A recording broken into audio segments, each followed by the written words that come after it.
We just pulled the first overall pick in this 2022 fantasy football draft. I love having a top 5 pick this season. I'll say usually I'm a little bit more comfortable if we're going to be picking at, say, 3, 4, 5. We're going to be able to start with one of those elite level wide receivers, but I'm sorry.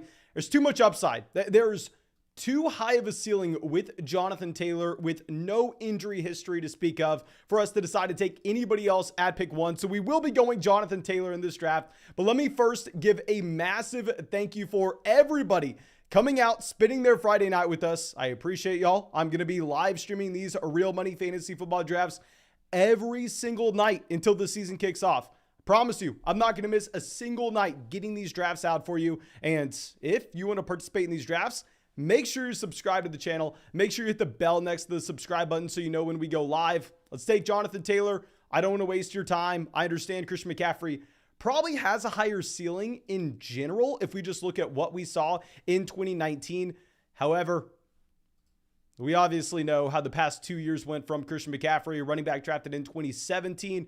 I think if you are saying that Jonathan Taylor and Christian McCaffrey have the same injury risk this upcoming season, you're probably lying to yourself. I'm completely fine drafting Christian McCaffrey at 2. Obviously, as the ceiling that we haven't really seen since Marshall Faulk, but JT has to be 1. After that, Kupp, Jefferson, Chase, standard first 5. Austin Eckler going at 6. Personally, with these underdog drafts where you can start up to 4 wide receivers and at the same time, we know that those round 2 running backs are going to be very appealing. I am taking Stephon Diggs ahead of Eckler, ahead of Derrick Henry, but I completely understand why someone would want to go with one of those 3-down elite level RBs in the first. But let's go ahead. Let's send this link out. Of course, I appreciate all of y'all. And dear God, people said this is a slow draft. I am an idiot, guys. I am an idiot. So you know what we're going to do? We are going to go ahead, finish this draft off the live stream. But for everybody who is subscribed, who hit that bell next to the subscribe button and was able to come out at the very beginning, you're going to have a shot to join this draft right now. Let me set up a new one, a new $10 draft. I will send out in the live chat. Of course, if you're wondering how to get in these drafts with us on Underdog Fantasy, which we do every single night, I've done over 400 of these because I think there's nothing more fun to do. All you got to do is head to the link in the description, link in the live chat. Go sign up for Underdog Fantasy and use promo code FLOCK. When you sign up on Underdog Fantasy with promo code FLOCK, not only are you going to get to have some fun, get to draft with us every single night in the live stream, draft in the public lobby as I do every single day, but they will match your first deposit dollar for dollar up to $100. And at the same time, you're going to get our 2022 fantasy football draft guide. You are going to get our 2022 rankings, literally almost 300 pages of high quality fantasy football value with a $10 deposit on Underdog Fantasy, promo code FLOCK. I just sent that link out there. It's labeled $10 draft. We got 11 spots open. I mean, we have almost 200 people in the live stream right now, so I'd imagine this gets filled immediately. I apologize for the little bit of a delay. Yeah, here we are filled. Let's see where we're going to be drafting at this point. And we're going to be at pick 6. Oh, dear God. I do not like pick 6. Here, you have those top 5 players. You have Jonathan Taylor, Christian McCaffrey, Kupp, Jefferson, Chase. After that, I think you do have a significant tier drop where you can go either Austin Eckler, you can go Derrick Henry, you can go Stephon Diggs. I'm probably going to end up going Stephon Diggs, but I have drafted way too much Diggs so far this year. Haven't drafted a lot of Austin Eckler or Derrick Henry, if I'm going to be completely honest. Now, let's give a shout out to everybody out here. We got NRG Fantasy Focus, Derek Barbershack, Falony, long time no see. We have Jay Sells in the chat says they made it out there in pick 10. Please, in the YouTube live chat right now, go and spam what pick you are in this draft. If you're picking at 1, say I'm at pick 1. Just let people in the live chat know that you are in this draft with us. Let us know where you're picking. That way we can criticize you halfway through this draft. That way we could throw some hate in your direction as I get every single day. Of course, I'm joking. I'm sure your drafts are going to be fantastic. We have Taylor at 1. I'm assuming Derek goes. Christian McCaffrey at 2. I would be interested to know how many people in the live chat right now think that you should take Kupp over CMC based on what happened. Okay, so NRG says he's at pick 4. DJ says he's pick 5. Patrick, pick 11. Derek, pick 2, obviously. We have J-Walt, pick 13. That's pretty funny, my man. And then Luke didn't make it in. Okay, but we are on the clock. You know what? I'll try something different. We'll try something different. Let's take Austin Eckler here. I have not drafted Austin Eckler very often at all. Yes, he's my running back 3 in my rankings. If you go look at our 2022 fantasy football draft guide, I just don't necessarily think he is too appealing at pick 6, given the red flags that we have of him going into his 5th NFL season. Some serious touchdown regression coming in his way. And at the same time, this team probably doesn't have to push the pace of play as much as what they did last year because they have one of the most improved, if not the most improved defenses in the NFL this upcoming season. And not to mention, they bring in Isaiah Spiller. Isaiah Spiller clearly not going to push for the starting job. He will be in a committee, however, with Austin Eckler, who up until this past season had never handled more than 50% of his team's carries on a per game basis. Patrick says, I've been in like 6 underdog drafts with you off the live stream. Finally got in one on the stream. Happy to see you out here. And yeah, I mean, I'm drafting on Underdog Fantasy legitimately 24/7. So I'm sure the majority of people watching this right now have managed to get in a draft with me, even if it hasn't been on the live stream, at least in the public lobby.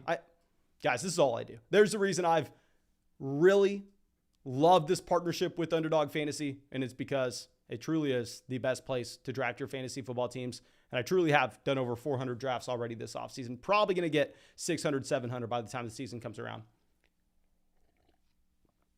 Okay, so Barber Shack on the clock. Let's see where they go. They go Saquon Barkley. Let's go ahead. Let's think of the wide receivers that will be available to us in the 3rd. Would we rather have, say, Deebo Samuel and Kyle Pitts, or would we rather have Mark Andrews and DJ Moore? You know what? I probably would rather have Deebo Samuel and Kyle Pitts. I mean, if we're going to go ahead, we're going to look at Kyle Pitts this upcoming season. I understand it's a bad situation in terms of the quarterback play you have there. Obviously, Marcus Mariota is not an exciting option as we thought he was back in 2015, 2016. However, Kyle Pitts is a generational type player that I think will be able to overcome the poor situation. Getting him in round 3 is not going to be horrible. Deebo Samuel should be in line for some serious regression. He had 8 rushing touchdowns last year with Trey Lance. He will most likely be vulturing those rushing touchdowns at the goal line. But at the same time, we can look at Deebo Samuel and say, this is a wide receiver that was the wide receiver 3 last year on a points per game basis. So now we have T. Higgins, Tyreek Hill off the board here at the end of the 2nd. Derek decides to take A.J. Brown, taking A.J. Brown here over Leonard Fournette, taking him over Javonte Williams, taking him over Nick Chubb. I'd imagine maybe the thought process is we know we can get one of those running backs on the way back around with pick 26. Maybe. So Javonte Williams goes 24. Let's see where Bear Road decides to take this. I had a draft this morning on Underdog Fantasy off the live stream where I was so excited. I was picking at 4. We had Cooper Kupp make it to us at pick 4, which, of course, that's already a great start to begin with. Then we had Mike Evans falling to us at pick 21, and then we followed it up with Leonard Fournette at pick 28. Then we got Cam Akers in the 5th round. We were pairing up some top-level running backs, top-level receivers in their respective NFL offenses, and we are getting that correlation in at a massive discount as well. We ended up getting Stafford later in that draft, I believe in the 10th round. It was a very exciting draft overall. But we are going to be up on the clock in 3 picks. Keenan Allen goes. Keenan Allen would have been my preferred option, but of course, we're not likely to get Keenan Allen at pick 30. I'm not going to be too excited about drafting either one of Michael Pittman Jr. or Mike Williams here. I understand the thought process. Someone saying, okay, Mason, you already bet on the Los Angeles Chargers with Austin Eckler. Let's go ahead. Let's take Mike Williams at pick 30. After you take Mike Williams, you can then decide to get Justin Herbert in the 4th round. And dear God, we have a couple of our guys off the board. We have Kyle Pitts. We have Alvin Kamara gone. So now all of a sudden we are put in a very difficult position where I may end up drafting a player I don't take in too many of these drafts. Let's go ahead. Let's draft Michael Pittman Jr. Now, if I pull up my phone real quick, let me tell you how rare it is for me to draft Michael Pittman Jr. because in a lot of these drafts, he goes before Keenan Allen. He goes before Kyle Pitts. He goes before Alvin Kamara. he even goes before Nick Chubb sometimes in these drafts on Underdog Fantasy. So very rarely do I find myself drafting Michael Pittman Jr., the wide receiver 28 last year on a points per game basis. Now, I will say, yes, of course, he does have the quarterback upgrade with Matt Ryan. I don't think it's the biggest quarterback upgrade in the world, however, if I'm going to be completely honest. And if we're looking at Michael Pittman Jr., what I will give him props for is the 25% team target share he had last year in year 2 in Indianapolis. That's a fantastic mark, but pick 30, it's marginal, it's okay. Where he usually goes before Pitts, before Kamara, like I said, I can't draft him there. So I only have 3% Michael Pittman Jr. Not someone I take very often, but I think this is an okay price to do so.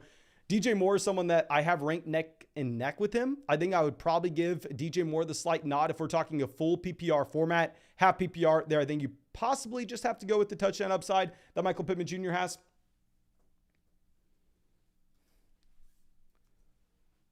Okay, so we have Hollywood Brown, Jalen Waddle at the 3-4 turn. A very common start with Kelsey, Aaron Jones, Jalen Waddle, and Hollywood Brown. I mean, I would say if any of those players looks out of the ordinary, maybe it's Aaron Jones going all the way up to pick 13. Usually you're getting Aaron Jones behind Lamb, behind Joe Mixon. But let me know what y'all think of this start so far with our own draft. I think at this point, the last thing we want to see is Courtland Sutton making it to us at pick 43. I wouldn't take Courtland Sutton. I think we would be able to find a much better option elsewhere. Like if I have to rank these players on how I would want to draft them from here, probably go Deontay Johnson at the top. Y'all know I can't get enough of Deontay Johnson. Then from there, Ezekiel Elliott. If we don't get Ezekiel Elliott, then we're going to go ahead and take Justin Herbert. I know a lot of people say, Mason, you got to take Justin Herbert here almost regardless because you took Austin Eckler. If Deontay Johnson were to go off the board, I'd probably go ahead and I'd probably take him. But at the same time, we could potentially get Patrick Mahomes in the 5th. We could potentially get Lamar Jackson in the 5th. And I think the wide receiver downgrade we'd be looking at from like a Deontay Johnson to a Rashad Bateman is large enough where it's not too appealing for me to go anywhere else. But yeah, let's go ahead. Let's take the wide receiver. Let's take Deontay Johnson. Like I was saying, the next best receiver we're going to be looking at on the clock, say at pick 54, it's going to end up being Rashad Bateman. It's going to be Juju Smith-Schuster. The fall off between Deontay Johnson and that option for me is going to be larger than the fall off I think we're going to have from a Justin Herbert to a Lamar Jackson or from a Justin Herbert to a Patrick Mahomes. Obviously, we do have the correlation in there with Austin Eckler and Herbert, so it does make it a little bit more intriguing. But Herbert's another player I just haven't taken that much because I think if we're looking at how those tiers break down between the Mahomes and the Lamar, I'm going to prefer a wide receiver here. Okay. So Rom coming out. Thank you, my man. Says, hey, Mason, an open question, but I am at the 111 and pick 12 in a PPR format. I'm sorry, in a 12-team PPR format with 2 running backs, 2 wide receivers, a tight end, and a flex. Which 2 is most appealing to you in round 1 and 2? Diggs, Devontae, Najee Harris, Dalvin Cook, Joe Mixon, DeAndre Swift, Kelsey, Deebo Samuel, and Aaron Jones. Okay, so let's just go down. Let's pick our top 2 wide receivers, our top 2 running backs from this grouping. I think that's going to make it a lot easier. I think our top 2 wide receivers are easily going to be Stephon Diggs and Davante Adams. I don't feel the need to even talk on Deebo Samuel or CeeDee Lamb here. And our top 2 running backs out of this list are also going to be Najee Harris and Dalvin Cook. And then obviously Travis Kelce stands alone. And what I would say is if you're playing in a league where you can only start up to 3 running backs or only 3 wide receivers, you only have a 1 flex spot. In that format in particular, I am not going to be interested in. I almost have no appeal whatsoever in deciding to go ahead and to load up on a ton of wide receiver depth. I think in specific formats where you can get up to 4 wide receivers starting, where you can beat down your opponents at wide receiver 1, wide receiver 2, wide receiver 3, and your flex spot. And it's going to be a lot harder to find those guys on the waiver wire. There, you would be inclined to go with that round 1 wide receiver.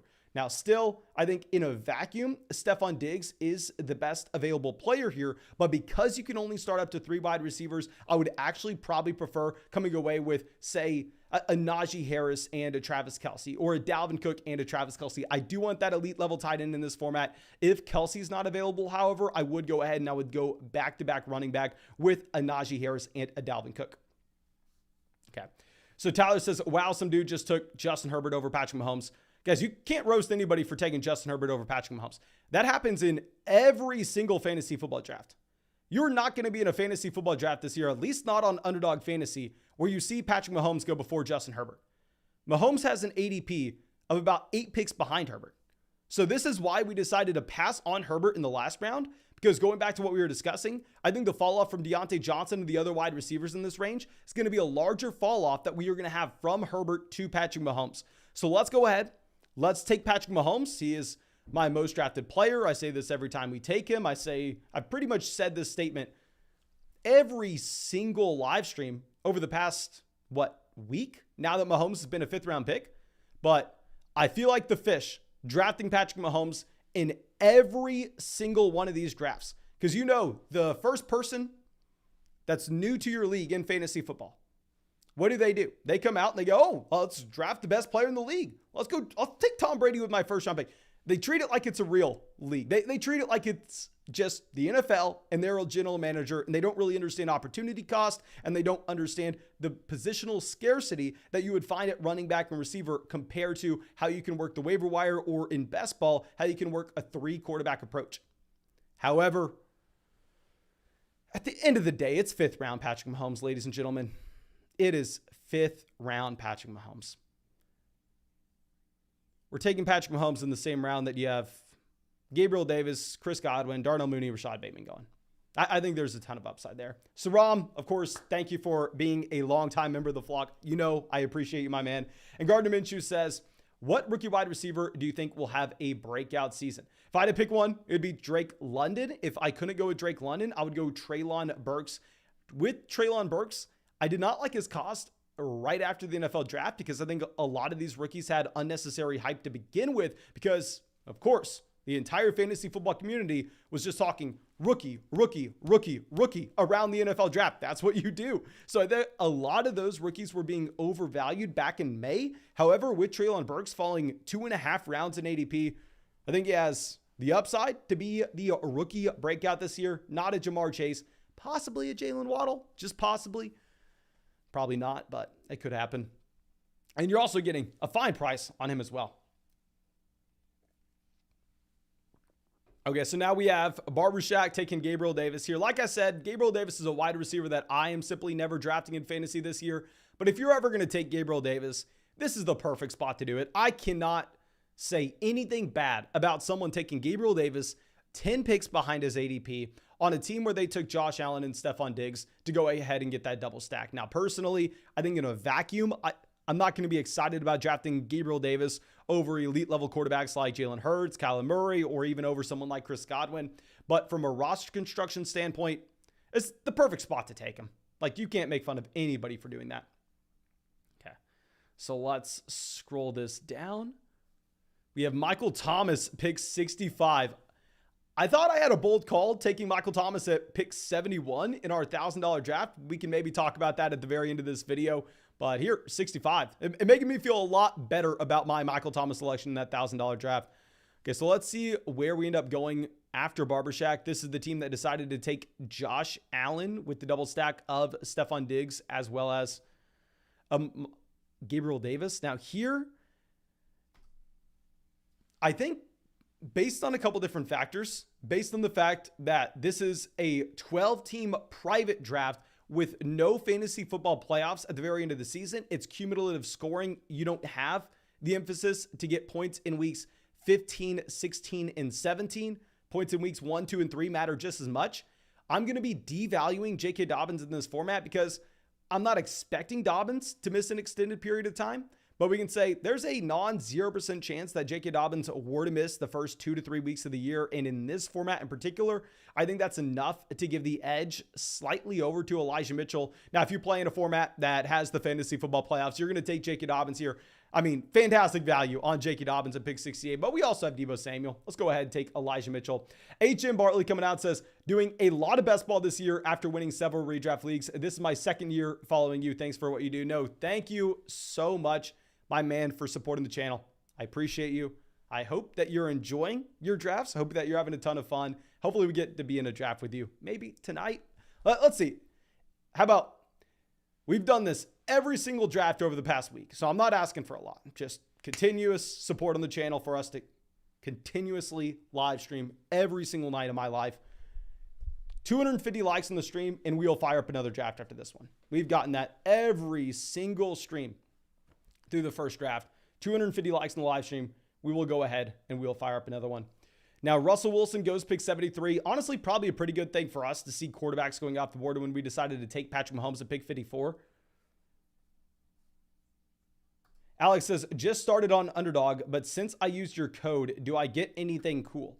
My man, I know you're trolling me, but just in case, you're the one person on planet Earth that does not know.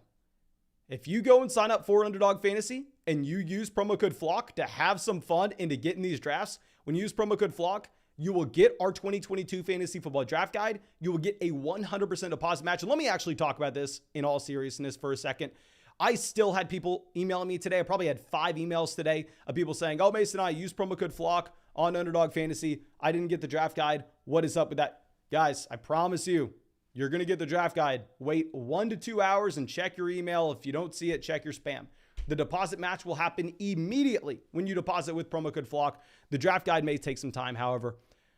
This is the grossest spot I've ever been in. Let's go ahead. Let's take Christian Kirk. I know we're reaching on Christian Kirk. Hear me out, though.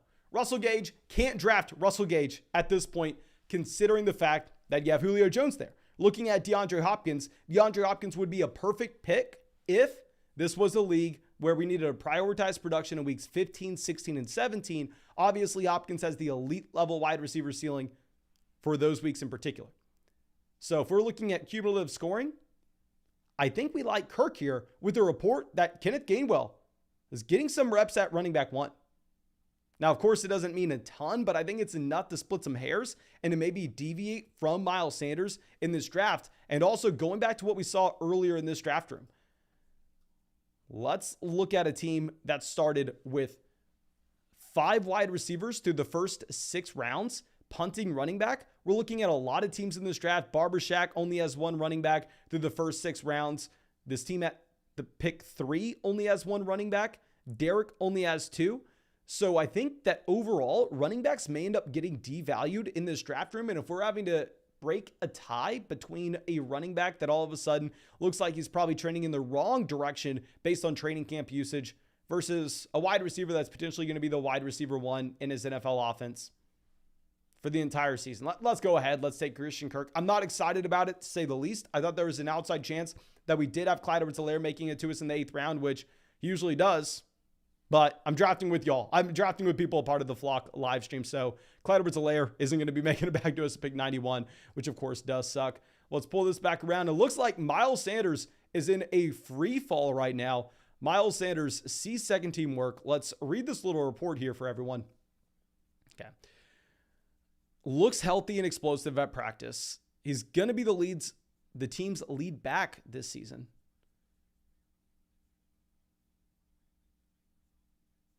Oh, dear God. This is something that we're going to definitely have to monitor. I'd say if you're going to get that discount on Miles Sanders where he is now falling to pick 87, there I definitely think he's intriguing, and I think you could talk yourself into drafting him. Going to be a difficult sell if you're not moving his price point down, though. Kadarius Toney off the board. Now, this is a tough spot to be in yet again.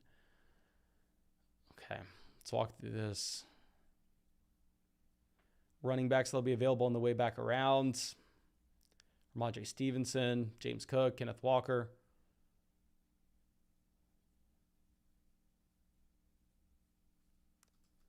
Let's go ahead. Let's take a running back that I do like. Let's take Kareem Hunt. With Kareem Hunt, he should have a role on a week-to-week basis in the Cleveland Browns offense this upcoming season. PFF is grading out the Cleveland Browns right now to have the second best offensive line in the NFL.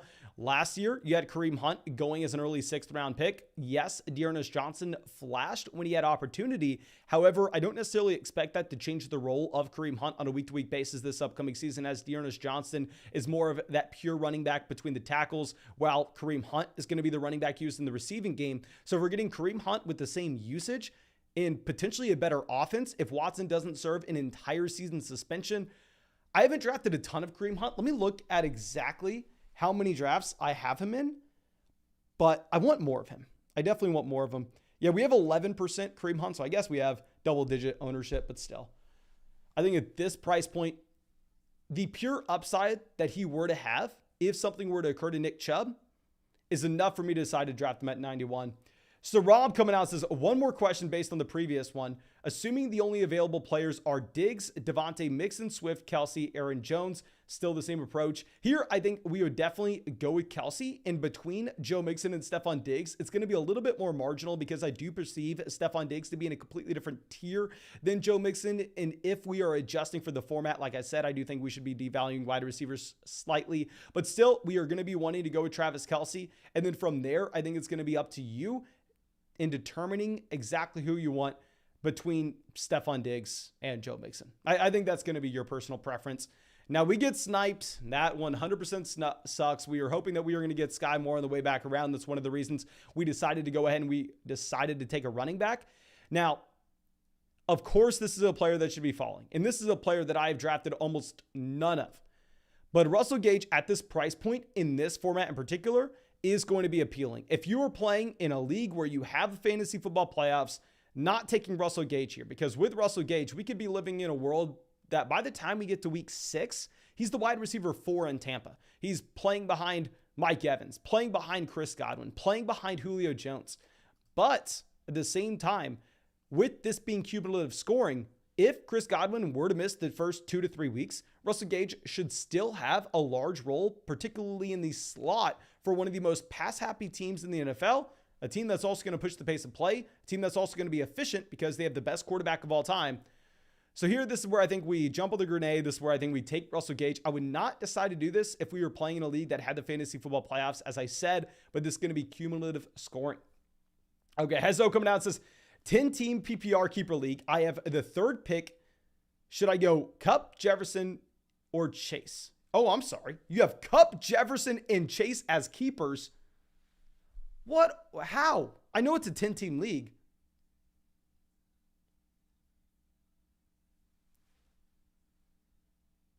You have Kupp, Jefferson, and Jamar Chase as keepers. 3 top 5 picks in this year's in this year's fantasy draft. Man, that is fantastic. I would say in a 10-team format, I would go ahead. I would take Eckler over Stephon Diggs. As I said, in a 10-team format, wide receivers are going to be devalued ever so slightly because it's going to be easier to find that depth. So, especially if you have those 3 top wide receivers, if you have the wide receiver 1, wide receiver 2, and wide receiver 3 in fantasy football, let's go ahead. Let's take Austin Eckler. Okay. So, Zach Ertz goes off the board at the 111. Justin Fields, 112. We're not going to be interested in Cousins here. We don't have Jefferson. We don't have Adam Thielen. Maybe if Cousins were to make it back around to us to pick 126, then we can talk about it. But at this point, it's not even a thought that crosses my mind. And real quick, if you are just now coming into the live stream, if we get 250 likes in this stream, we will fire up another draft after this. We've done that every single night over the past week, so I'm sure we are going to get it. But let's see this. Barbershop on the clock. Are they going to go ahead? Yeah, they go ahead. They give us Kenneth Walker. With Kenneth Walker, I've said it once. I'll say it again. I used to be the world's #1 Rashad Penny fan. I have drafted Rashad Penny every year of his NFL career. This is not a flex because trust me, I lost money doing it in 2018. I lost money doing it in 2019. I lost money doing it I don't even want to talk about that. What I will say is I've always believed that Rashad Penny is an elite level talent. I've always believed that Rashad Penny is a fantastic NFL running back. But the issue with Rashad Penny has never been a lack of ability. The issue has been a lack of availability. So all of a sudden, for Rashad Penny to be going at pick 93, 22 picks ahead of a running back that was just drafted at the beginning of the 2nd round, that also has a great prospect profile, I'm going to be betting on Kenneth Walker here. Hezo coming out says, I was saying they are other people's keepers. Sorry. Okay. That makes a lot more sense, my man. That does make a lot more sense. I would say in a 10-team format, I'm still going to go ahead. I still am going to lean with Austin Eckler just because it's going to be much easier to find those wide receivers later on in your drafts where running back, the well will eventually dry up. So the deeper your league is, the more important, in my opinion, it's going to be to hammer in receiver early on. And the shallower your format is, the more important it's going to be to get those elite level edges at the onesie positions, coming away with a Travis Kelce, coming away with a Josh Allen potentially if you can do it at a value. If not, keep in mind streaming will be viable in a 10-team format. But the deeper your league is, the more you want wide receivers. The shallower your league is, the less you want those receivers. Okay. Mecole Hardman goes pick 121. Mecole Hardman in a best ball format would have been someone we decided to take at 126 with no Tyreek Hill there on a Patrick Mahomes build. However, we have to just find something else. Now with Ronald Jones, I would love to say, oh, we drafted Ronald Jones. We're fine. We got the Kansas City Chiefs connection. Oh, we got the correlation. We're betting on the Chiefs offense. In reality, Ronald Jones is not going to catch more than 2 balls in any individual game. It doesn't matter if there is an injury to Clyde Edwards-Helaire. They'll throw Jerick McKinnon out there.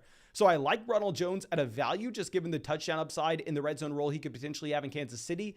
But I cannot draft Ronald Jones and make the argument that it's a good pick because we have Patrick Mahomes. That's not an argument you can make. So instead, I'm going to go ahead. I'm going to take Christian Watson here. I'm not as excited about drafting Christian Watson as I was previously. Now that he is dealing with that knee injury and he's going to miss some time before the season starts, should be 100% good to go by week 1. However, it is going to be concerning that I think they're a lot more likely to keep Sammy Watkins now with the injury to Christian Watson. And at the same time, of course, you really need these rookie wide receivers in Green Bay to be able to get on the same page as Aaron Rodgers. But at the same time, we are getting Christian Watson, a wide receiver that was a much better prospect than Allen Lazard, where Allen Lazard has proven, in my opinion, to be a bad NFL wide receiver as well. He's bounced team to team, undrafted free agent, never really efficient over the past 3 years. We're getting Christian Watson 40 picks behind Allen Lazard to potentially capture that wide receiver 1 in Green Bay, where we know it should be a very efficient passing offense overall. I will be fine with Christian Watson at 126. I would have been excited about it if it wasn't for the knee injury. Carson says, how accurate are the underdog projections after you draft your team? Do you know? Okay, real quick, guys. If you don't know, on Underdog Fantasy, as we go through and draft every single player, there's a little button there that says what their actual projection is. And while I want to be on record saying because Underdog Fantasy is only for people that are 18 years old or older, and at the same time, they're all real money fantasy drafts, I think that creates a unique combination where Underdog Fantasy, in my opinion, has the best ADP that you are going to find. Of course, it's going to be a little bit different from your casual format considering it's best ball. You'll have to push those wide receivers down slightly. You'll have to understand where those secondary quarterback values really just completely go away in a non-best ball type scenario. But I think the ADP is extremely valuable on Underdog. However, those actual projections, they're not. They're trash. Do not worry about your team's projection in the slightest. Please do not worry about it. The rookies are all projected for some random numbers. Like, I'm pretty sure Dameon Pierce projected for like 20 fantasy points. And you have like Marvin Jones probably project for like 150. Like, please do not worry about your team's projection at the end of your draft.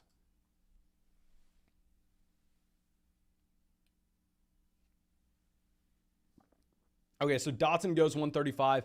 Michael Gallup fell a ton in a draft I did this morning. And I was surprised to see it because the report said Michael Gallup's not going to be ready for week 1. Yeah, we knew that. He tore his ACL in week 17. Nothing's new. You look at the timetable, you do some quick napkin math here, and you can easily find out that Michael Gallup's not going to be ready for week 1. However, that was already baked into the price. We talk about it all the time, especially in Dynasty Fantasy Football, like when we're told, oh, this prospect is really fast. He's going to be a super athletic guy. We need to rank him highly. And then he goes to the NFL Combine and he runs a very fast 40. And they're like, see, I told you. He was really fast. We need to now move him up our rankings.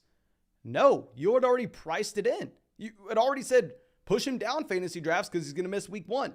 So when we then get the report saying, oh, he's going to miss week 1, you don't push him down further.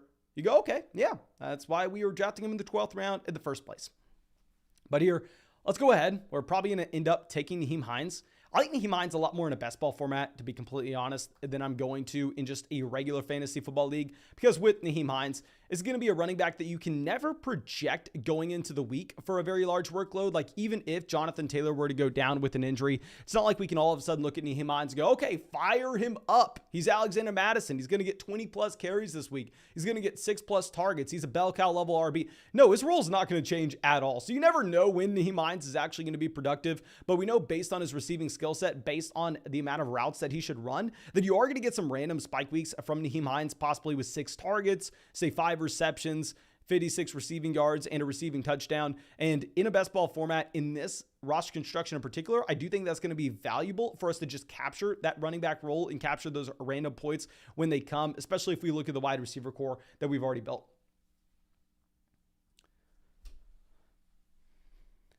Noah says, is Will Fuller going to sign? Oh my man, I'm really hoping for Will Fuller to sign. Like, let me go through and pull up how much Will Fuller I have drafted, because it is an embarrassing amount. I have 15% Will Fuller.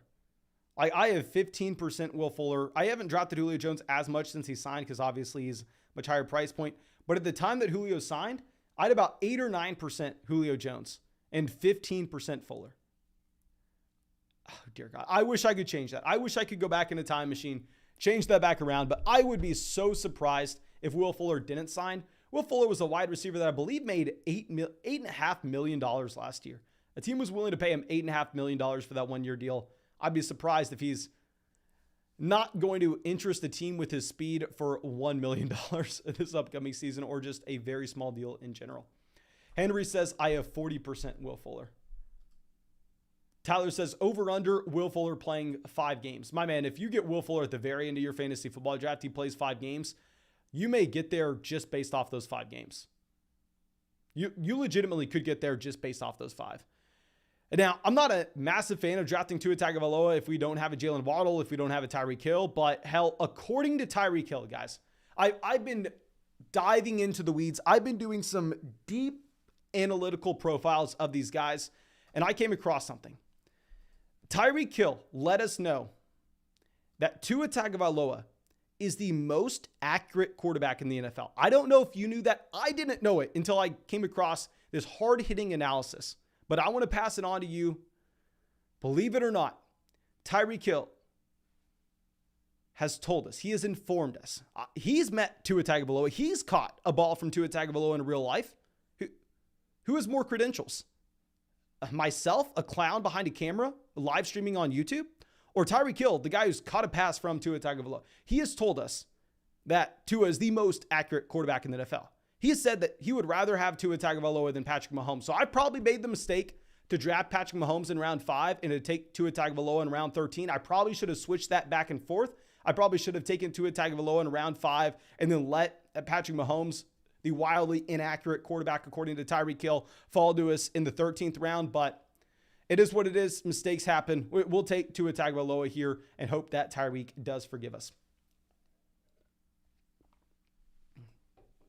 Now, we have Jameis Winston, Trevor Lawrence off the board. Once we go with Tua Tagovailoa, we grab our second quarterback here. We are going to be hoping that another one of these quarterbacks goes off like a Matt Ryan before we're back up on the clock, because obviously when we take the combination of Tua Tagovailoa, the most accurate quarterback in the NFL, and Patrick Mahomes, the quarterback with probably the strongest arm, we're done at quarterback. We're not drafting another one of these guys. Cheeky Option says 30 out of 112 shares of Will Fuller. Okay, so I thought I was heavily invested into Will Fuller. I guess we have some people out here that are even more confident than I am. Trust me, I'm rooting for him, guys. I truly am. And now we're definitely going to need some tight ends coming on the way back around. And Nico Collins was a wide receiver that I was not drafting beforehand. But sadly, with some of the worst news that we've gotten this offseason, with John Mechie missing the entire year, of course, everybody pray for John Mechie. But now I have to just, I guess, take my L. I'm drafting Nico Collins now, even though I wasn't taking him in the 16th round before. But of course, things change. Tyler Higbee off the board. We're going to go ahead. We're going to take Robert Tonyan. I mean, with Robert Tonyan, I know this is also a tight end that should potentially miss the majority of training camp. And he's not necessarily guaranteed to be back week 1, but still, literally, he's going from probably a player I did not take in a single draft last year to now someone that may end up being one of my most drafted tight ends in fantasy. Like, if we're just looking at the overall situation you have in Green Bay, where you have Davante Adams going from one Hall of Fame quarterback to another Hall of Fame quarterback in Las Vegas, opening up almost 30% of his team's target share now available in Green Bay. Let's go ahead. We bet on Christian Watson. We already bet on this passing offense. Let's double down here with Robert Tunyon. Patrick says 20 more likes for another draft. Yes, sir. 20 more likes. We will fire up another draft here. 250 likes. We will get one more after this. Okay. Yeah, everybody, like I said, Robert Tunyon is still in rehab. Yeah, he's probably going to miss the majority of training camp. May even miss week 1. May even miss week 2. However, I think if we're looking at the touchdown upside, the passing efficiency we should have in Green Bay, and how many targets are available, if we're looking at the fact that we're getting him behind Noah Fant, Tyler Higbee, Gerald Everett, Albert O. Yes, we're drafting a fantasy football team on July 29th, but these guys don't have to go out there and start scoring points until about September 16th. So, yes, Tunyon's hurt now, but we're not drafting him for now.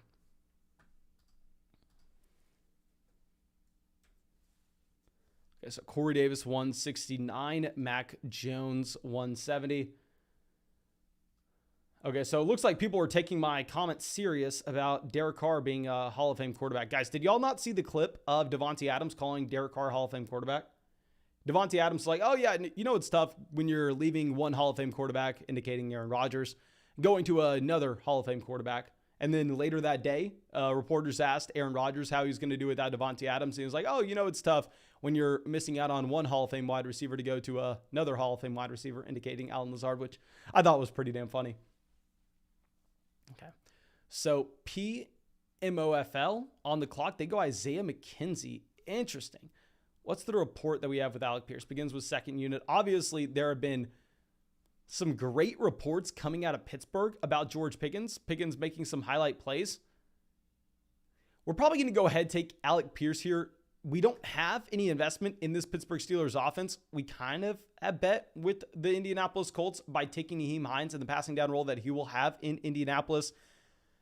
So let's go ahead, take Alec Pierce. I think it's extremely thin. I do think that it's going to be up to you, but 174, it is what it is. Let me look at my exposures that we have with both of these wide receivers. Alec Pierce is not someone I think is as talented as what you're going to have from George Pickens, but I think that we've already heavily invested. I mean, go back to what we did in the third round. We took Michael Pittman Jr. in the third round. So we're in on this Indianapolis Colts offense. As of now, I currently have about 11% George Pickens, and I have approximately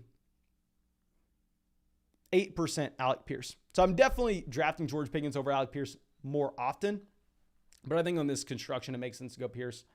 Gardner Minshew coming out says, hey, Mace, what are your thoughts on TJ Hockenson and Alec Pierce? And also, who are your top 3 most underrated wide receivers to draft for this season? My man, I'm not going to answer the second question. I actually put out like a 20-minute video on that today, recapping it. I really like me some Michael Thomas and Deontay Johnson. But in regarding Alec Pierce, a wide receiver we just drafted, if you go through and look at his career in college, he stayed all 4 years. He didn't break out till his junior season, and he was never hyper productive. Yeah, he was in an offense that had an overall pretty good mark with their passing yards. However, if you're looking at the percentage of his team's passing offense he accounted for, Alec Pierce wasn't particularly dominant. Alec Pierce wasn't particularly a great collegiate wide receiver or a great prospect coming into the NFL. With all that being said, he has an easy path to opportunity year one.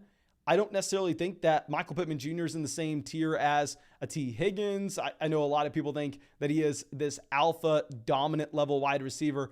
If I'm not going to be a full-blown believer in a Michael Pittman Jr. and we can see the clear path to opportunity for Alec Pierce, I think in a best ball format or in a dynasty league, he is considering. In your standard shallow redraft format, don't even bother wasting a roster spot. TJ Hockenson, tight end 6 on a points per game basis, back-to-back seasons. The efficiency hasn't been there, but it's because he's been a part of a very bad Detroit Lions passing offense. Of course, I think if we're going to be looking at TJ Hockenson this upcoming season, the efficiency goes up. The target share probably goes down ever so slightly, given the fact that they do add in DJ Chark, they add in Jameson Williams, Amon-Ra St. Brown going into year 2. But at the same time, you don't expect these tight ends to break out right away. He was a great prospect coming out of Iowa. He was that top 10 pick. Okay. So Paris Campbell off the board. Now, this is a selection that I probably wouldn't make if it was just a regular tournament draft where we definitely needed to prioritize that elite level ceiling that we could find in weeks 15, 16, and 17. And because of that, we needed to make sure that we are trying to hammer in as much wide receiver depth as we could possibly have. But in this league, where it's cumulative scoring, we're just trying to outscore these 11 other owners. I was going to take Daniel Jones, but now that Daniel Jones is not available, let's take Evan Ingram. And Adam says, how do I join one of these drafts? My man, I will set up our next draft right now for us. We hit 250 likes in the live stream. Let me set up another draft for everybody here. Of course, thank you so much for y'all coming out. I'll finish the rest of this draft on my phone. But this is going to be a $10 underdog draft. So I'm assuming step one, everybody knows it. I've said it a million times. Go sign up for Underdog Fantasy. Go have some fun. Link in the description. Link in the live chat. Go sign up for Underdog Fantasy. Use promo code FLOCK. When you use promo code FLOCK, you'll get our 2022 Fantasy Football Draft Guide. Not only are you going to get our 2022 Fantasy Football Draft Guide with almost 300 pages, but at the same time, you're going to get our 2022 rankings and a 100% deposit match. That's step one. Step two is look in the live chat. I'm about to send out a link that says $10 draft here, and you click that link and you're in, my friends. So let's go ahead. Let's grab that. Share this link. Link copy to clipboard. Let's move this over.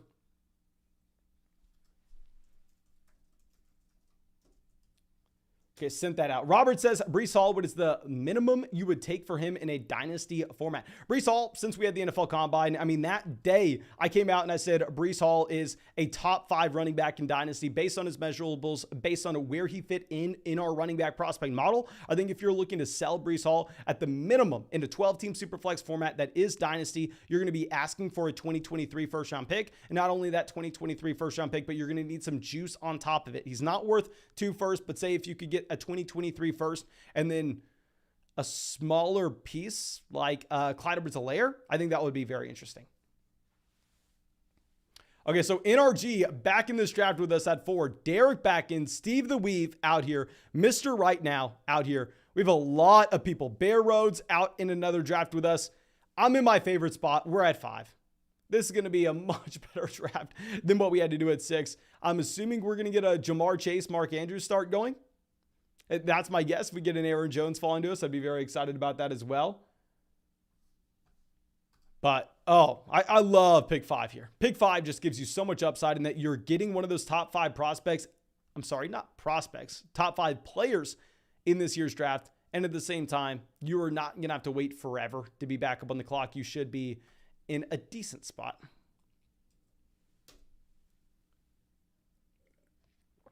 Dallin says, will you be updating your draft guide? Yes, I will be updating my draft guide. It will be on flockfantasy.com.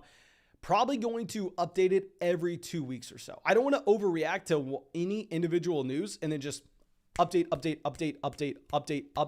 I want to let things sink in, really think hard on where I want those rankings to move. So like we can have that accurate ranking of Russell Gage. We can have that accurate ranking of Julio Jones, etc.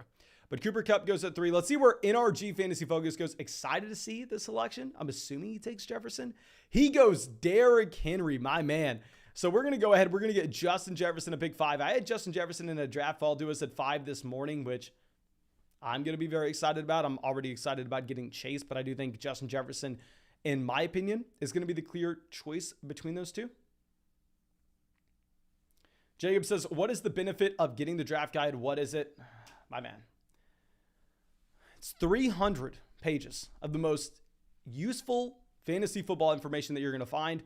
It will be any player you can consider drafting. You can go to that draft guide, hit Control F, find their chapter, and be able to read why you should draft them, why you shouldn't draft them, every valuable statistic and reasoning, and why you would need one or another to make that decision for yourself, and also our rankings attached to it, of course. So now, after this, we don't really have too many surprises outside of Derrick Henry at 4, which this is interesting. I just made a video on this that will come out on Sunday. Let me know, where do you think PFF graded out the Tennessee Titans offensive line to be this upcoming season? Please take a guess. PFF, where is their ranking for the Tennessee Titans in offensive line play this upcoming season? Please guess in the chat. Okay, so Stephon Diggs, CeeDee Lamb, Devontae Adams all off the board here at the end of the first. Okay, it looks like a lot of people know. A lot of people are on board understanding that Tennessee Titans have a very bad offensive line this upcoming season. Off the top of my head, I think it was ranked 27. I think they had the 27th ranked offensive line. Let me pull this up. It was the 6th worst offensive line in the NFL this upcoming season. And going back through time, whenever Derrick Henry was breaking NFL records 2 years ago, they had an elite offensive line. They've had a very good offensive line in Tennessee.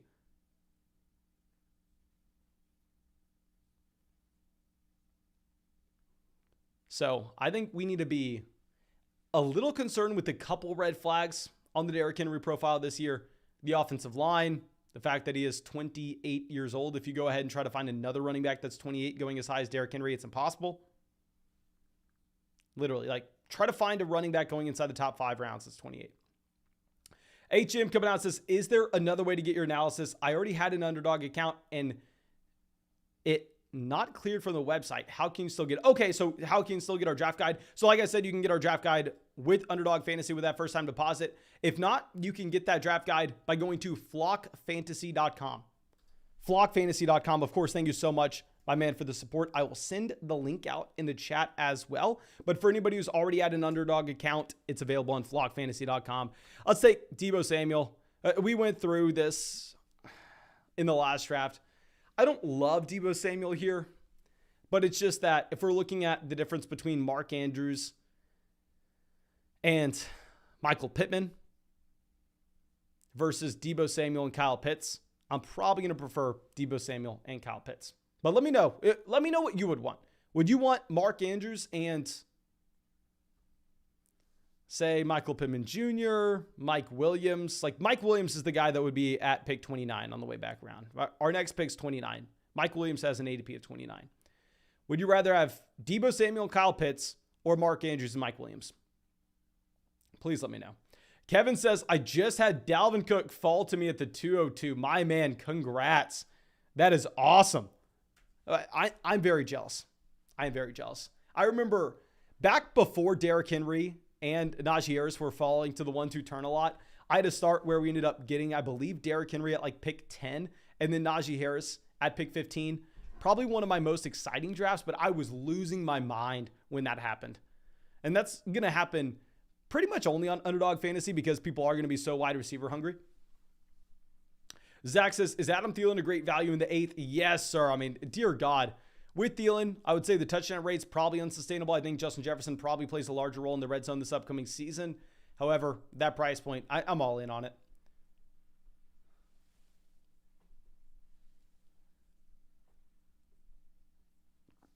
Okay, so NRG Fantasy Focus on the clock. And you know what? I realized that we need to pull up our other draft real quick. I just completely forgot about that. Okay, we ended up auto-drafting some tight ends, so I think we're fine with that one. But let's move on to our next selection. Are we going to go Michael Pittman Jr. here? Let's think. Let's think through this.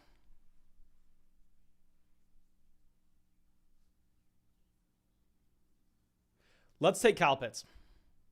We're going to go Kyle Pitts. We're going to try something out. I think you could talk yourself into going with the wide receiver here in round 3, expecting to get Deontay Johnson on the way back in round 40, with pick 44. What I'm a little bit worried about is this league pushing up tight end where we don't have a chance at Darren Waller at 44. We don't have a chance at George Kittle at 53 as we would in a regular fantasy football draft. So let's reach when we want that elite level tight end. Let's reach. Let's get Kyle Pitts here at pick 29. I think if we're looking at Kyle Pitts and the trajectory that he's on, it would be on a Hall of Fame trajectory if he was a wide receiver. That was the type of rookie season he had. If Kyle Pitts was just average with his touchdown rate, his rookie season, I think you would be going in the second round right now. And you're looking at a player that averaged 1.5 touchdowns per game his final season at Florida when he was 19 years old. He has the largest wingspan of any wide receiver or tight end in the NFL. So this is a tight end that should have a very solid red zone skill set. I think it was just complete dumb luck that he did not score touchdowns this rookie season. And keep in mind, I was calling Kyle Pitts the most overdrafted player in fantasy last year when he was going at the 3-4 turn as a rookie tight end on an offense that had Calvin Ridley. But now he's a second-year player after he put up the best rookie tight end season of all time in an offense with no Calvin Ridley, no Russell Gage. So I'll be a lot more excited about drafting him in the third now. Okay, so we have Jalen Waddle, Michael Pittman Jr., 33-35. Okay, so I see we have some Mike Williams debate in the chat. It's hard for me to get behind Mike Williams based on the 2020 production that we had. I understand, yes, 2019 is probably going to be unfair to hold it against him because he was playing with a different quarterback. He didn't have Justin Herbert yet, but he did have Herbert in 2020. And in that season, it's not like you had Mike Williams being a wide receiver two out there and really dominate in any fashion. He wasn't a top 24 wide receiver that year. He wasn't a top 30 wide receiver just 2 years ago. If you remove the 5-week stretch that we had at the beginning of this past season where they didn't decide to use Mike Williams as a primary deep threat, stretching the defense and creating space for Keenan Allen and Austin Eckler underneath, and instead they decided to use him as that Alpha X, it's like the only 5-week stretch we've ever seen from Mike Williams in his NFL career in that role. I think he can do it. I think he can succeed with it. But for us to project that the Los Angeles Chargers decide to put him in that role for an entire season seems pretty aggressive. So Mike Williams is someone that I really have not drafted at all in the middle of round 3. I'm prioritizing someone like Kyle Pitts, as I literally just showed in this draft. I mean, I even have some round 4 wide receivers ranked ahead of him. I have someone like Deontay Johnson ranked ahead of Mike Williams. Okay, so Waller goes 41. Like I said, I was going to be surprised if we had Darren Waller making it back. Now, pick 44. What are we going to be going with? Okay, Herbert's off the board. It's so much easier if I'm in a public lobby and we get Courtland Sutton gone. Courtland Sutton goes, pushes down some value to us. Obviously, that's not happening here. Where did Deontay? Yeah, Deontay Johnson snuck in to the 3-4 turn, which sucks. I am prioritizing Deontay Johnson in as many of these drafts as I possibly can. I don't even know what to expect. Breece Hall is gone. Ezekiel Elliott's not a running back I'm very excited about drafting. I think in casual formats, if Ezekiel Elliott's going to be going at the 3-4 turn, he's going to be an easy running back to avoid. Here, pick 44 as our running back 1. It's almost like whatever. It's going to be a great offense. There should be touchdown upside in the offense. With Ezekiel Elliott, there's no reason to believe that Tony Pollard is going to be playing above him this upcoming season. He's been one of the most durable running backs in the NFL, playing through almost anything. I don't think Zeke's a great pick in a casual format where he's going to be going a lot higher than this. But at this price point, it's okay. NRG says, took your favorite player, Mason, with Courtland Sutton. I can't make fun of anybody for taking Sutton about 10 picks past his ADP. If I'm looking at my rankings, I do have Courtland Sutton ranked as the top 24 wide receiver. I have Courtland Sutton ranked as the wide receiver 24. Now, I have not drafted him in a single draft because he simply never even falls as far. I mean, I don't think I've ever seen Courtland Sutton fall to the 5th round, which is where I have him ranked. So it's never a thought for me to draft Sutton. If I were to consider him, it would be about this range where you have Jerry Jeudy, Allen Robinson. I personally prefer Jerry Jeudy over Sutton.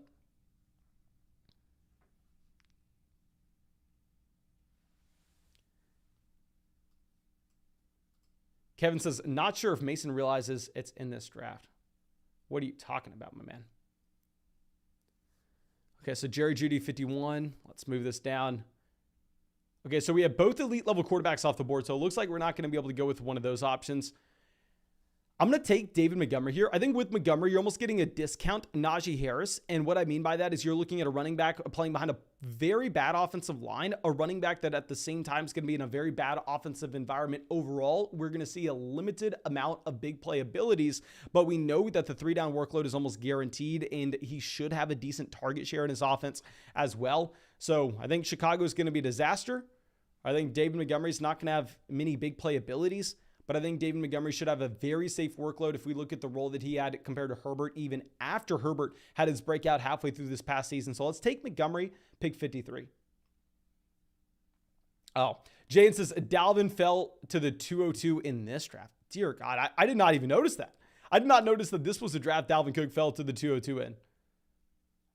Fantastic. I'll say I would have been more excited if I had Dalvin fall to the 202 in like Best Ball Mania or like a puppy draft where you can win like $2 million in first place.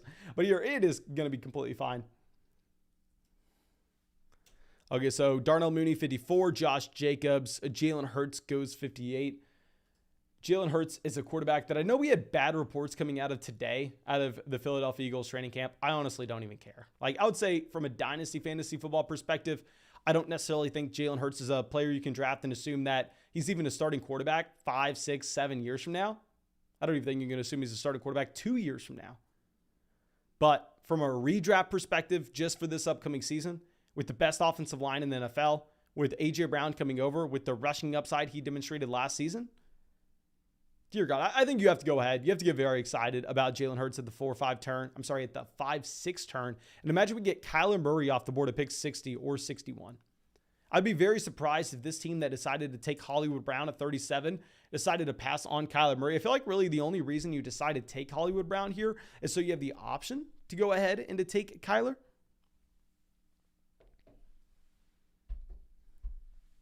Yeah, Kyler Murray does indeed go at pick 61. Kristen says, who is the best Kansas City Chiefs wide receiver? I think if you had to pick one guy, it's obviously Juju Smith-Schuster. I mean, with Juju, he's demonstrated the highest ceiling out of any other wide receiver that's in Kansas City. I mean, Juju Smith-Schuster was a top 5 wide receiver in fantasy at one point. He was the wide receiver 1 in dynasty fantasy football at one point. But with that being said, if we're looking at the price points, if we're looking at wide receivers that I'm actually drafting in Kansas City, I've drafted a lot more Marquez Valdez-Scantling. I've drafted a lot more Sky Moore. I've drafted even more Mecole Hardman.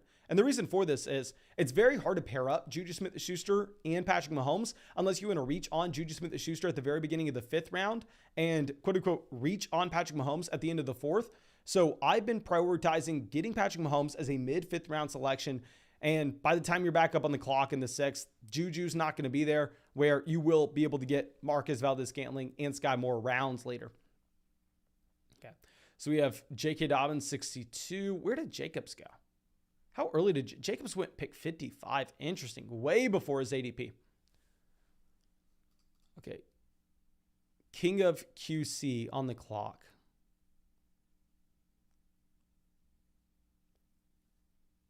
What do they want? What are you doing, my friend? They go A.J. Dillon. We have a very easy pick. This is what I wanted in the first place. Adam Thielen. We have Justin Jefferson on this team. I think we can take Adam Thielen and then we can prioritize getting Kirk Cousins later on. Not going to reach on Kirk Cousins. I am going to try to get him at a value. We are going to try to build in that correlation naturally in the starting lineup. But I do think this is a team that has a pretty solid squad overall. I mean, we're looking at a Minnesota Vikings offense that should be a little bit more pass happy with Kevin O'Connell coming over. I mean, that's pretty much every report that we've had out of Minnesota saying that they're going to be more pass happy. And at the same time, we're looking at the elite level tight end with Kyle Pitts. We're looking at 2 running backs that should be having pretty decent roles. One of them playing in an elite level offense, of course, with Ezekiel Elliott, and the other one in a pretty bad offense with David Montgomery. But it is what it is. We will figure it out. I think this is a decent team. I think it's a decent team, but please let me know what you think of it. At this point, what would we even want? I hate that I'm not higher than everybody else on Trey Lance anymore. Like, y'all don't know how much it pains me. Y'all don't know how much it pains me from being the number 1 Trey Lance guy to all of a sudden not being excited to draft Trey Lance at his ADP, even though we have one of his pass catchers. Drake London, 74.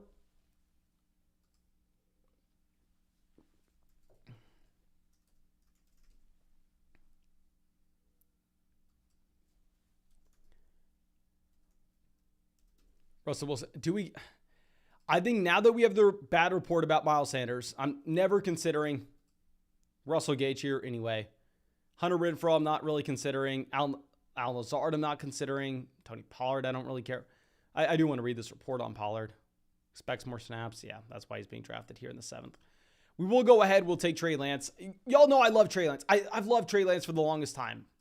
In Dynasty, I've been the number 1 advocate for Trey Lance.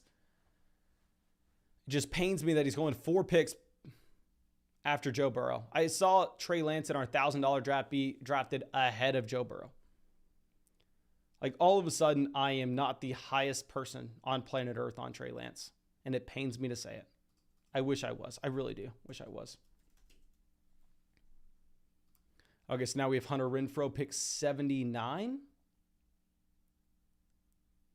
Christian Kirk, pick 80. Let's see where this goes.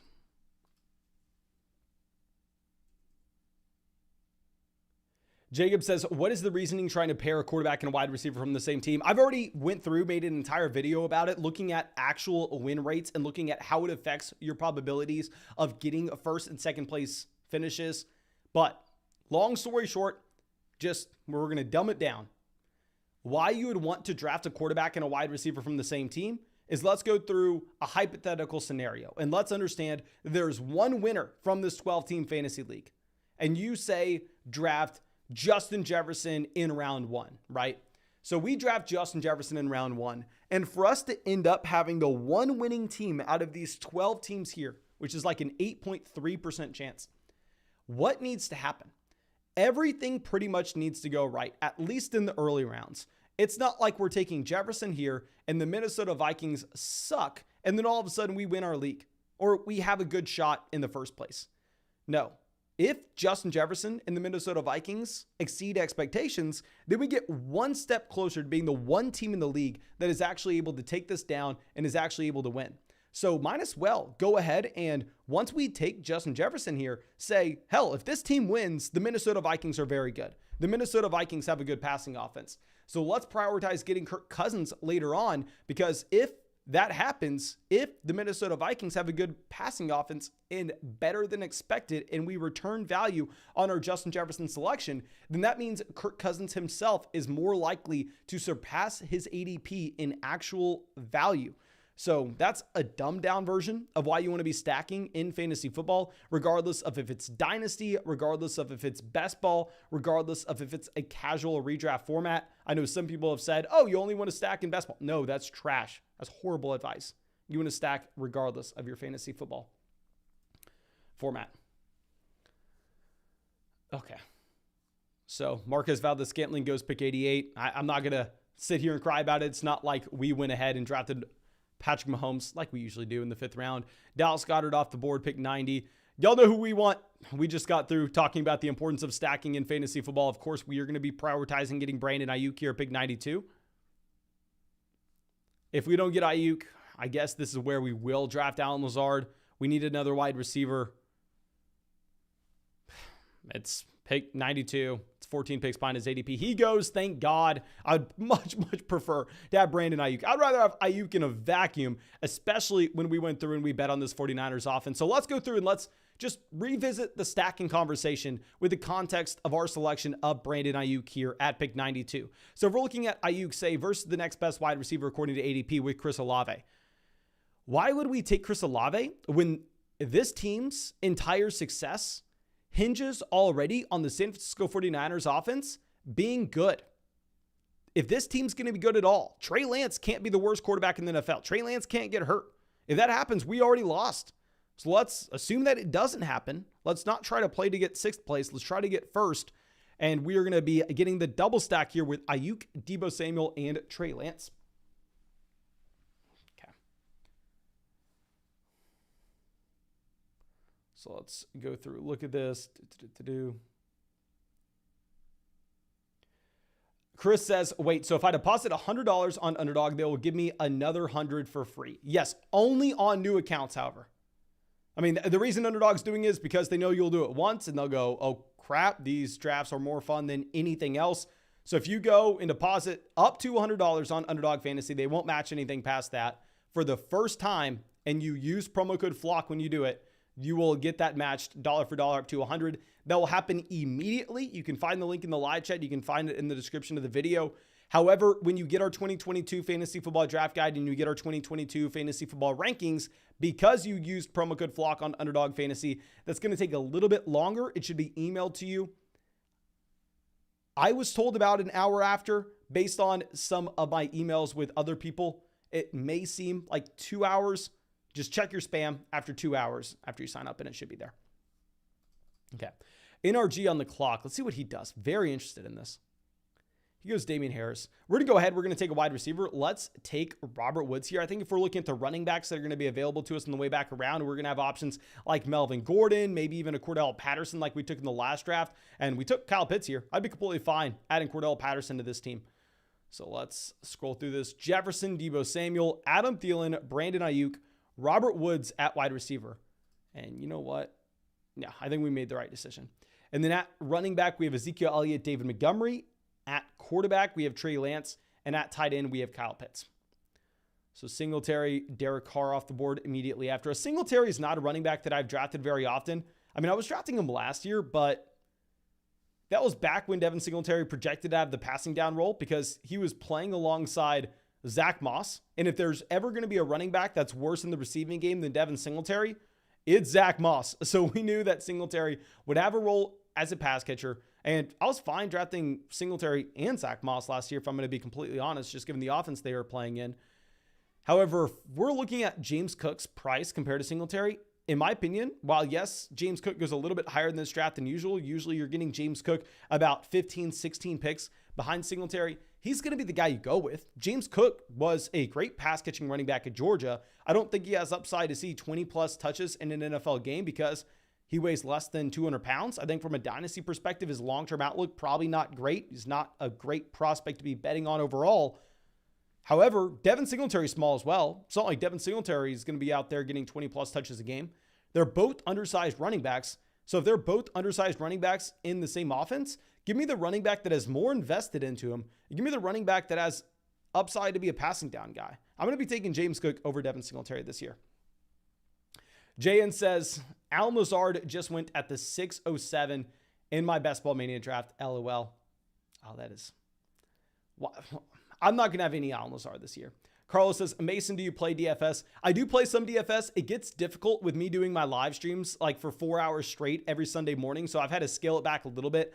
I don't give out DFS advice, however, because I am not confident enough with my DFS takes. I think there are smarter people than me giving out DFS advice. So if I were to go out there without really being confident in my abilities, I would not feel comfortable doing that. Now, maybe a year or two down the road, if all of a sudden I have just a year or two more under my belt of DFS experience and I have a decent win rate, I'm like, oh, okay.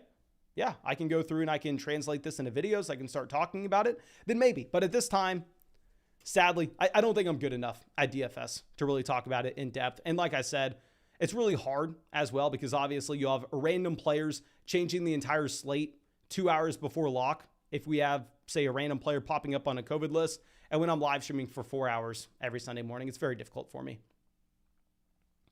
Okay. So now we have Isaiah Spiller, 114. Obviously, we're going to go Kirk Cousins here. I mean, we talked about this as soon as we drafted Adam Thielen. We have both Justin Jefferson as well as Adam Thielen. So we're already pretty much all in on this Minnesota Vikings passing offense being better than expected. So there's nothing we can do other than taking Kirk Cousins here. The easiest selection all drafts. Now we have a double stack in San Francisco of Trey Lance, Deebo Samuel, and Brandon Ayuk. And we have the double stack in Minnesota of Kirk Cousins, Justin Jefferson, and Adam Thielen. Okay. So real quick, if you have not dropped a like on the live stream yet, please fix your life. Go down there, drop a like on the stream. I appreciate it. Nobody else out here is grinding real money fantasy football drafts out for you every single night. Go down there, drop a like, show some love, guys. Show some love. Okay, so we have Tim Patrick, Kenny Golladay, Rondale Moore going here at the end of the 10th.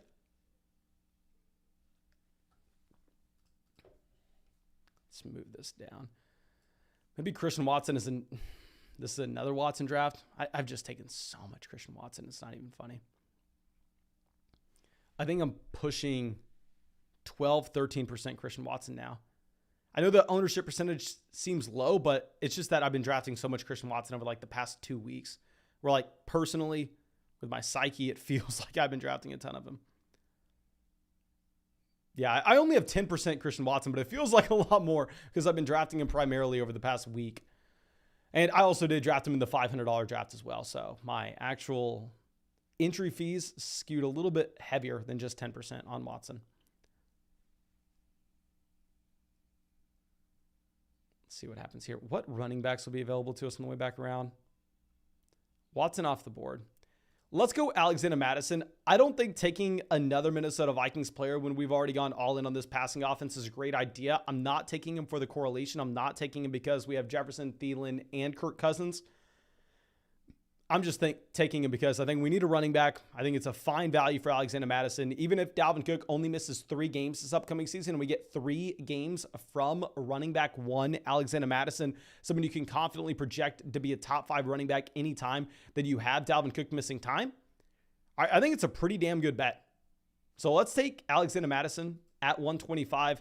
Like I said, not because the correlation, not because the roster construction at all. Really just for looking at other players in this range. I'm fine with Mecole Hardman, and I will be drafting a lot of Mecole Hardman here, but that's when we take Patrick Mahomes in the 5th. I'm only really drafting Mecole Hardman when we have Mahomes on the same team. Okay, so Cole Kmet, pick 129. And you know what? It's about to be pushing 11 o'clock, and I'm sorry. I don't know if you can tell. I am so damn tired. It's Friday night. I'm probably going to call this a little bit early. That way, tomorrow morning, I can crank out some videos and get them over to Thomas a little bit earlier than usual, so Thomas can have his Saturday night free. But let me just thank y'all all for spending your Friday night with me. I appreciate you. I truly do. Let's get a very long live stream going Sunday night. We're going to live stream again tomorrow night. Probably only be 2 drafts, but I feel like Sunday night, we'll be able to get a long one. Let me rest up a little bit. We are going to live stream every single day for 200 days. So I apologize if you were not able to get into a draft with us tonight. You'll be able to get in one. Trust me. Just go sign up for Underdog Fantasy. Use promo code FLOCK. Get our 2022 Fantasy Football Draft Guide. Get our rankings. Get the 100% deposit match. Come back tomorrow night and get ready to draft with us. But thank you guys. I appreciate all of y'all. I truly hope you have a great day. And I will send out a link to our free fantasy football group chat. If y'all want to be able to join drafts with us a little bit easier, if you want to just talk fantasy football with some people, there are 6,000 people, completely free. Don't need an email, don't need a credit card. Literally just click the link, choose your nickname. You're in the chat. But thank you again, guys. I appreciate you. I hope you have a great day and hope we get to see you with the live stream tomorrow night.